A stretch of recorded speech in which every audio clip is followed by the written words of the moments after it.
This tutorial will be a continuation of the last one with tips to help you learn much faster and with much more joy.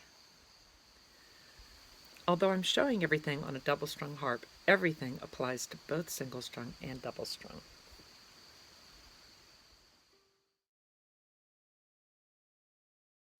Another great trick is making rainbows, and that's for when you're moving your hand a long way on the harp. For instance, in single-strung harping, lots of times we go.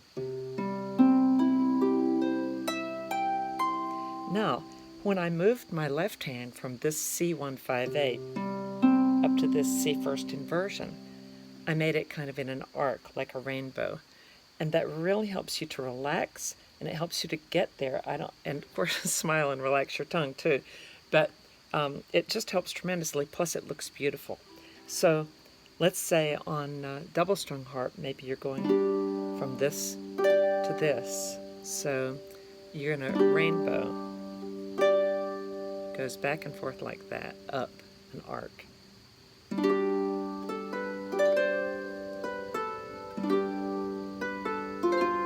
It relaxes your hand.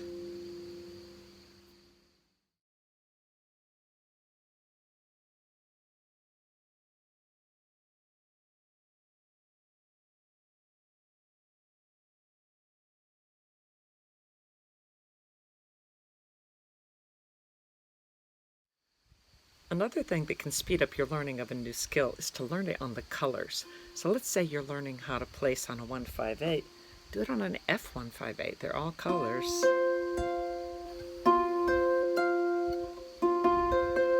So at first I have to look to place on a 158, and I'm going to use those colors. Then you start to use just colors, let's say for 158, for the bottom finger, because once you get that hand shape, that's all you need to look at. So I'm going to aim for the red, I'm going to aim for the blue, I'm going to aim for the red, and so I'll learn how to jump around the harp. So utilize the colors. Another example of learning on the colors is, let's say I'm learning triads and I want to learn a D triad, and so I place on there and I go, oh, the middle finger is on a blue. An F triad, there's a blue at the bottom and a red at the top. A G triad is all white strings, and the thumb has a red just below it. So you'll start to memorize those things, and you can go right to a G triad, F triad, D triad. C triad has a red on the bottom.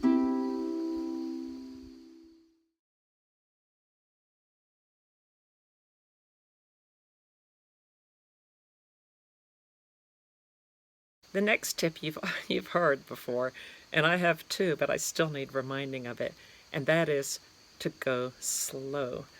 It's amazing how I and other people will keep slaving away at some passage, and then we go, oh, if we just slow it down, we can actually learn it. So somebody told me once the way to go fast is to go slow. So let's say I'm trying to learn to do contrary motion triads, and it's not working. Then I'm going to go really slow. Left, right. That's the way to get fast playing, is to start really slow.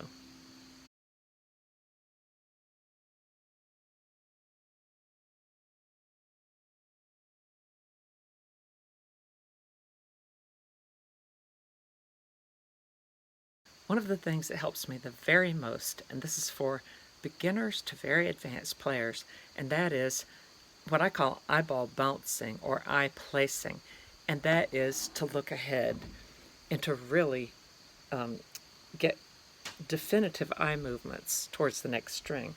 So let's say I'm going.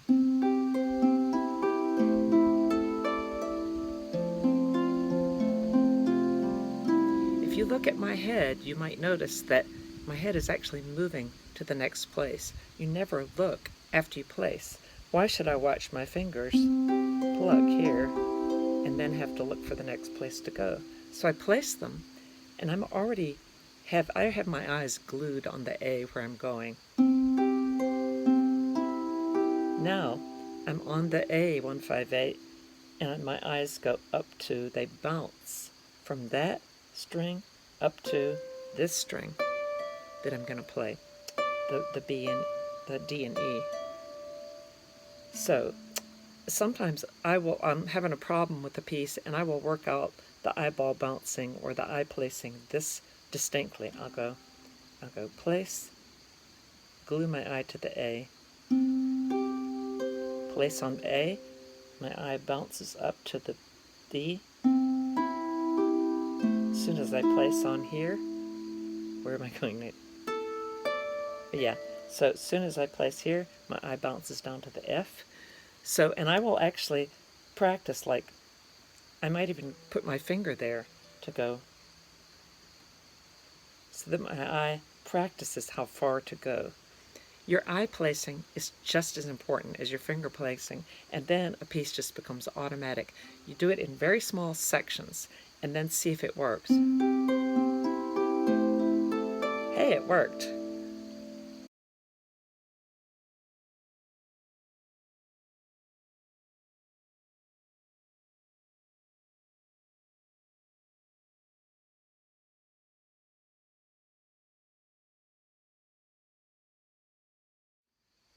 So a trick that helps me tremendously and my students is to look at a vibrating string. It's a great way to know where to go next. So right now try an F158 and then go to an octave up F158. Well, try it by watching that there's a string vibrating and you're going for that with your fourth finger. And remember to do your rainbows too. Now, if I'm doing...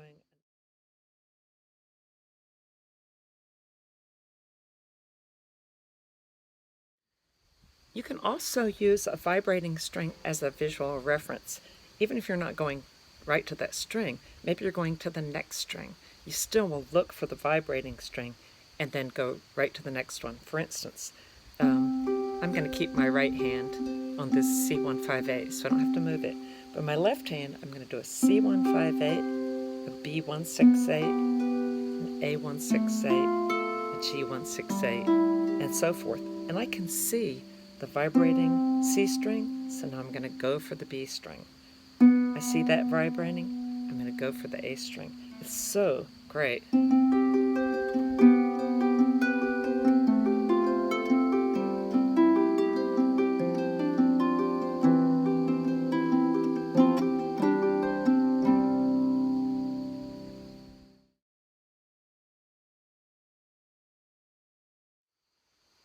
And the last trick is to do it right before you go to bed, because as you sleep, you integrate some of the moves that you made. I hope all of this helps you to learn very much faster and with much more joy.